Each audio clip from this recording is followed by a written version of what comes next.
Hey everybody, I'm Randy Mann, and this is How Do You Hot Rod.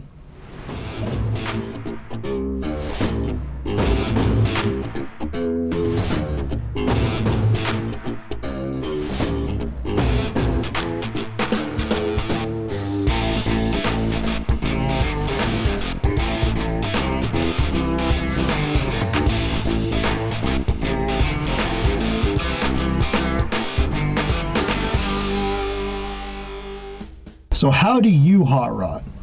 Well, there's a different definition for each person. One person can have fun with a muscle car. Another person, 1950 Plymouth. And yet another person can have a newer Honda and technically be hot rodding with that. I want to find out what each person's definition is and go see how they do it. Let's go check it out. Today I'm here with Kevin Martin and his Ratrod. Kevin, how you doing today? Good, Randy, how are you? Pretty good. So, tell me a little bit about this. Well, this is a 1926 Dodge Coupe and what they call a turtleback.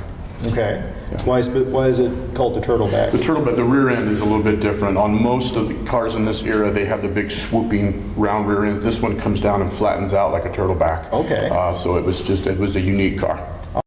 Small block Chevrolet? Small block Chevrolet, turbo 350 behind it. They're both used motors. I picked them up for the combo for $300. Wow. It's a custom frame out of Deer Park, Washington, done from Impractical Customs. Full cantilever front and rear, airbags all the way around. Very nice. Doesn't look like there's a whole lot of stock material on here. There's that body. We've got some interesting headlight buckets here. These teardrop shaped ones. Where are these off of? 41 to 47 Chevy truck. Oh, neat. And then was the grill also with the Dodge? No, the grill came from a friend of mine that gave it to me for yard art, and we actually had a grill that's been in my head for 3 years. It's actually over there, and I couldn't make it work. Huh. So while I'm struggling to make it work, one of the employees brought it over. I forgot that was there. Brought it over, slapped it in, it just fell into place, so we used it. That's pretty neat. Yeah. And very interesting air cleaner. Yes, the air cleaner. What we did is I actually started with this saw blade. And most guys on the visors do a curved or a bent down saw blade. I put it down flat, and I just started playing off of that. A couple of my friends helped me with that, and so we went with the saw blade theme, and you'll see it throughout a little bit. Yeah.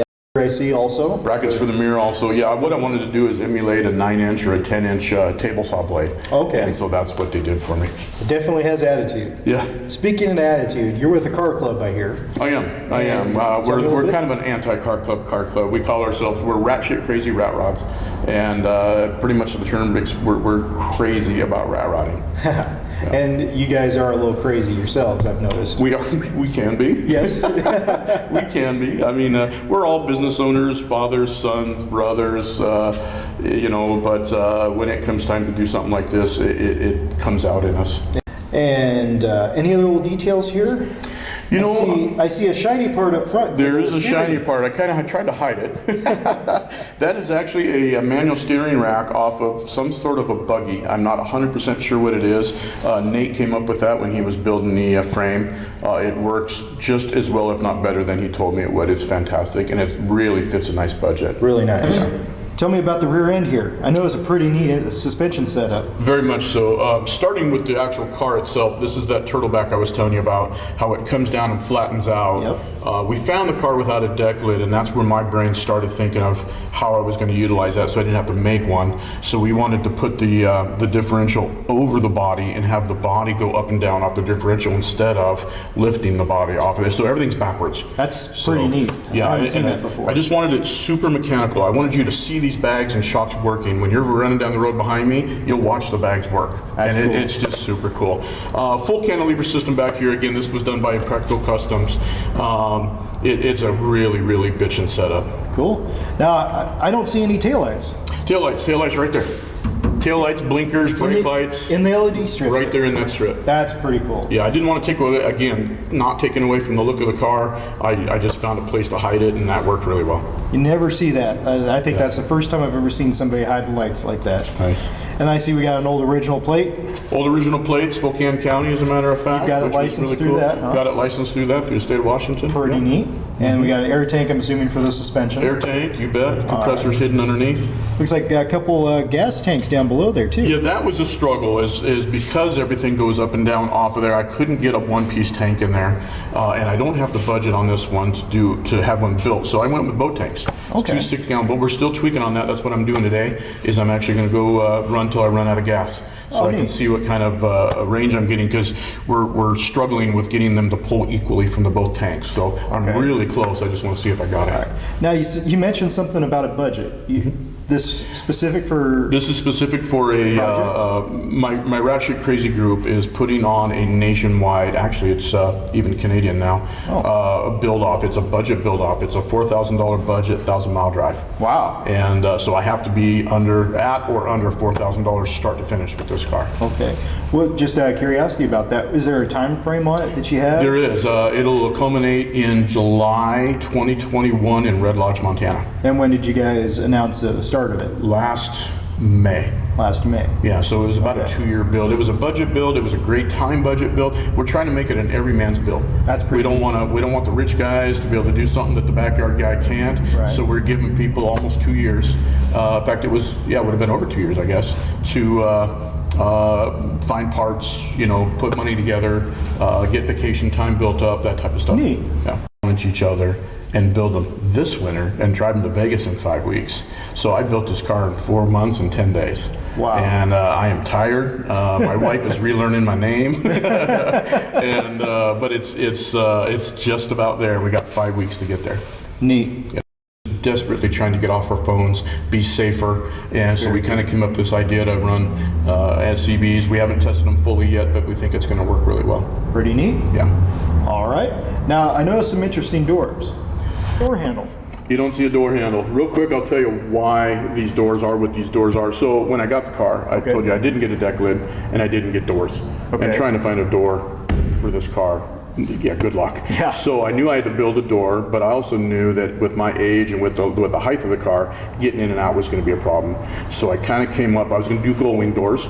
Okay. But then you got to park at a car show 4 feet apart from everybody, because the door swings. Right. So what I did, I took this body line. This body line here was important to me. So what I did is I built that body line back in. But what I did is I made it a half gull-wing door. Look at that. So that gives me the ability to get in and out. And what they do is they latch from the inside. So they actually latch these two pieces together. But when you want to get in and out, I actually took a bicycle that was upstairs, cut the handlebar right off it, and we used the bicycle handle as my door handle. So everything's internal. You can't buy that. That's custom. That's custom. So it's a close, latch from the inside, and you're done. All right. There's plexiglass up here as well. I made snap-on covers. I don't like sun. It gets awful hot, and I just don't like it much, so I put those for the summertime. That's pretty cool. Yeah. You will not see that on another one. I can guarantee you that. Yeah, good luck. Until they see this and start replicating it. It's a little bit different. It's been done before, but I did mine just a little different. But I wanted the frame to be very skeletal, so you could see everything we've done. So what we did is we put a 1/4-inch steel plate on the very bottom of the frame. So everything's below the frame system here. So it acts as not only my floor, but a skid plate and structure. I don't have to have an X member because the entire floor is my structure. So it's something pretty cool. So on over here on this side, I actually elevated it up from my pedals. It's very cockpit-like. I don't know if you can tell when the doors are down. It's very tight and very cockpit-like. It's pretty cool to drive. So I've got gauges, I've got a tachometer, I've got my oil pressure and temp. And what we did is this year is we usually use our phones and a speedometer app.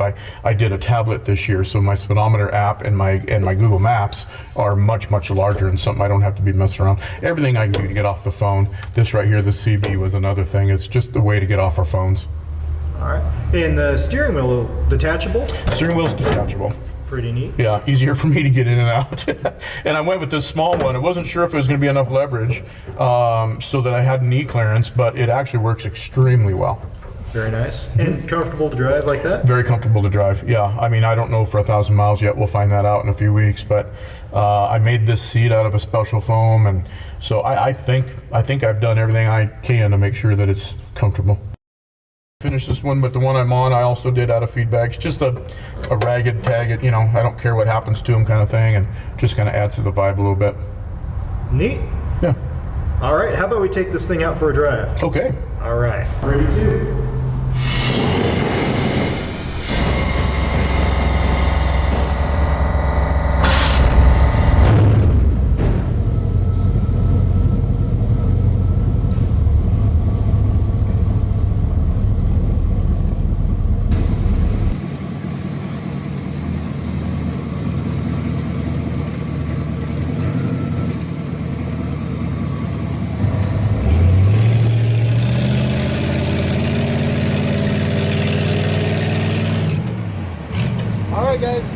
Thanks for watching How Do You Hot Rod.